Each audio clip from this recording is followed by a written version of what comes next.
For most people, pain is something you hide. For Andre the Giant, hiding it was impossible. The eighth wonder of the world, André the Giant. In January of 1993, the biggest wrestling star the world had ever seen was sitting in France after attending his father's funeral. He was only 46 years old. Every step hurt. Every movement felt heavier than the last. His body, the same body that made him famous across the planet, was slowly breaking down. Fans saw a giant. They saw the laughs. They saw the smiles. What they didn't see was the pain that followed him everywhere. The pain that kept him awake at night. The pain that pushed him toward bottles of wine just to get through another day. And the pain that had been growing inside him since he was a child. They don't build anything for big people. They build everything for blind people, for crippled people, for some other people, but not for big people. Because long before Andre became the eighth wonder of the world, he was just a farm boy in France who had no idea that his own body was turning him into a legend and shortening his life. Andre became the most famous wrestler in history, we have to go back to the beginning. André René Roussimoff was born in 1946 in a small village in France. His family wasn't wealthy. They worked hard, lived simply, and expected André to eventually help run the family farm. At first, he seemed like a normal kid. Then he started growing, and growing, and growing. By the time he was a teenager, he towered over almost everyone around him. At 14 years old, he was already over 6.5 feet tall. Think much of it. They figured he was just blessed with size. In fact, his incredible strength made him useful on the farm. His siblings later said he could do the work of multiple grown men. C'est à grandir à l'âge de 15 ans. But while everyone admired his size, nobody stopped to ask an important question. Why was he growing so fast? J'ai demandé à ma mère qu'est-ce qui m'arrivait. Andre never saw a specialist. Nobody realized that a rare condition was causing his body to produce far too much growth hormone.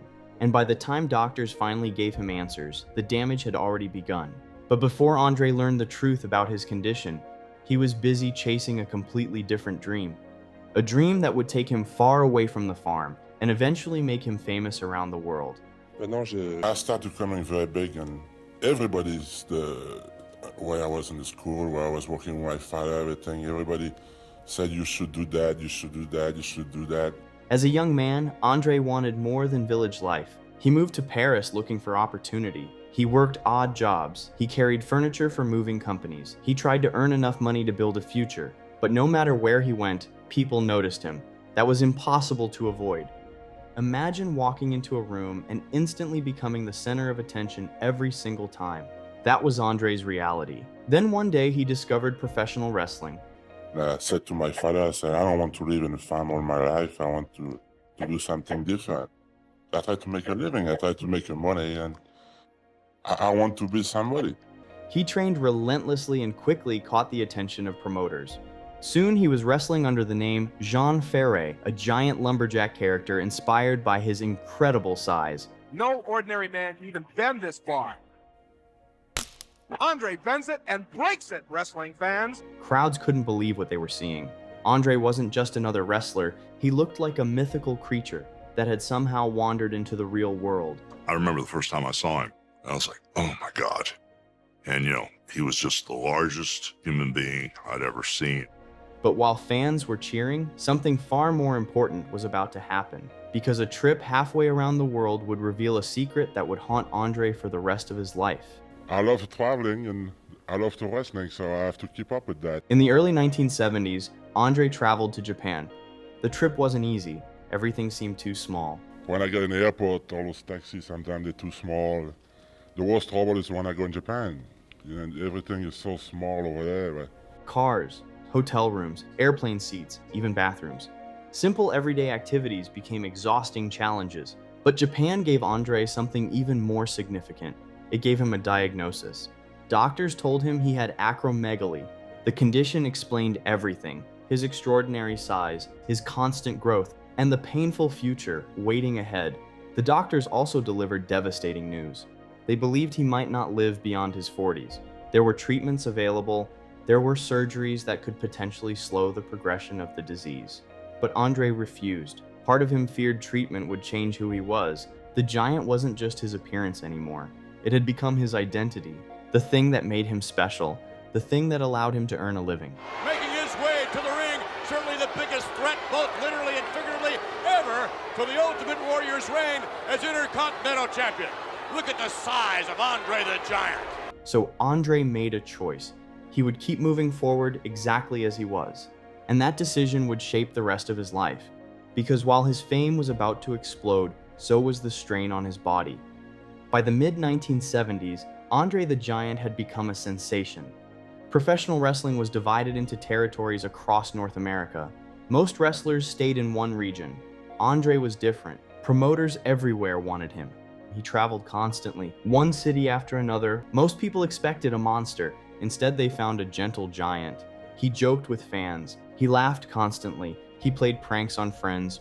People who met him often walked away, surprised by how warm and friendly he was. But there was another side to living as a giant, a side most fans never considered. Because while crowds celebrated André's size, André had to live with it every second of every day. And the reality was far less glamorous than anyone imagined. Nothing in the world was built for André. Not cars, not beds, not airplanes, and not restaurants, not hotel rooms. Everything required adjustment. Everything required compromise. Even something as simple as making a phone call could be difficult because his fingers were so large. Travel became an endless series of obstacles, and everywhere he went, people watched. Imagine never being able to blend into a crowd, never being able to disappear for a day, never being treated like an ordinary person. That was André's life. Friends later recalled that beneath the jokes and laughter was a man who sometimes felt deeply lonely. He admitted that people pointing, laughing, and staring hurt his feelings. Many assumed someone that large couldn't be vulnerable. They were wrong. André wanted something most people take for granted. He wanted to know what it felt like to be normal. But instead of becoming bitter, he poured himself into wrestling. And that decision would lead him to the biggest stage of his career. André the Giant with not only, ladies and gentlemen, obvious physical proportions, but André the Giant, a man of tremendous wrestling and all-around athletic ability and agility, I might add, accompanied with speed. André, you're truly one of the most phenomenal athletes that has it all. By the 1980s, André wasn't just a wrestling star. He was wrestling. No performer felt larger. No performer felt more important. When Vince McMahon began transforming the WWF into a national powerhouse, André was one of the key pieces. He already felt like a living legend, an attraction unlike anything audiences had ever seen. Nobody could beat him. For years, André's undefeated aura became one of wrestling's most powerful stories. And has got to be flowing through the body of the world's heavyweight champion. Oh, a knee left by André, and the Hulk's in serious, serious trouble. Fans believed he was unstoppable. Wrestlers believed it too. Some were intimidated before the match even started. André didn't need flashy moves. His size alone created drama. His presence alone filled arenas. And yet, while his popularity was reaching incredible heights, his body was heading in the opposite direction. The Giant was still growing. The pain was getting worse. And every year became harder than the one before. Which brings us to the most famous chapter of André's career. A chapter that changed wrestling forever. By 1987, André was struggling, walking hurt, standing hurt, existing hurt. He wore a back brace beneath his gear. His joints were deteriorating. The Giant who once seemed invincible was quietly falling apart, but he still had one final role to play. At Wrestlemania 3, André faced Hulk Hogan. The match became one of the biggest events in wrestling history. Nearly 80,000 fans packed the stadium. Millions more would watch the footage for years afterward.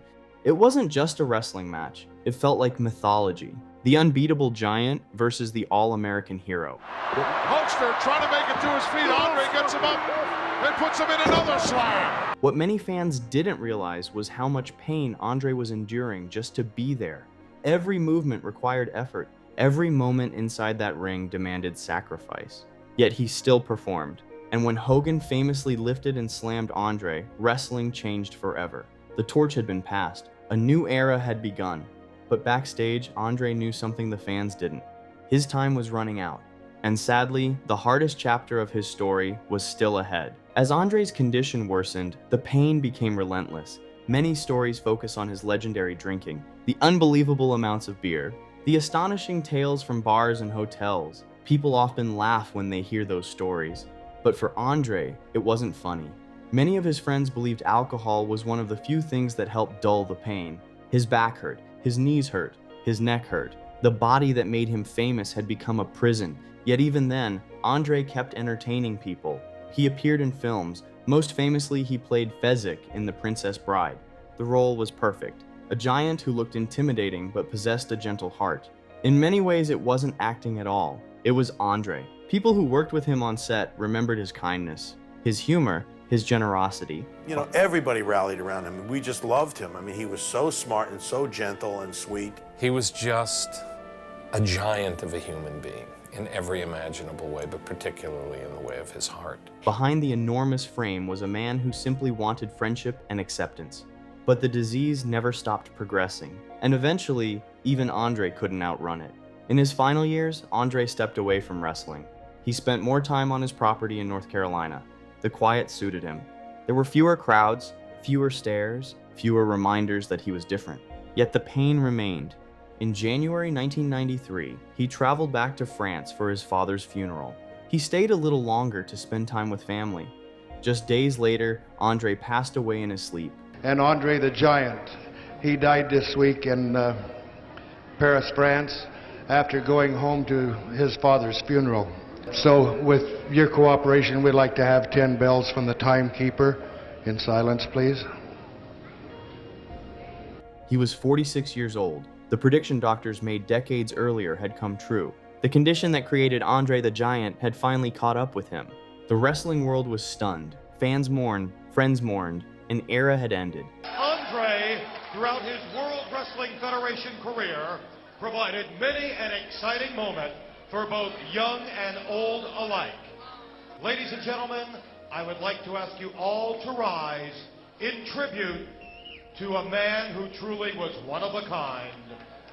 But in another sense, André was only becoming bigger, because legends don't disappear when they're gone. They grow. André became the first inductee into the WWE Hall of Fame. His name became permanent, his image became iconic, and decades later, new generations still know exactly who he is. André the Giant spent his entire life standing out.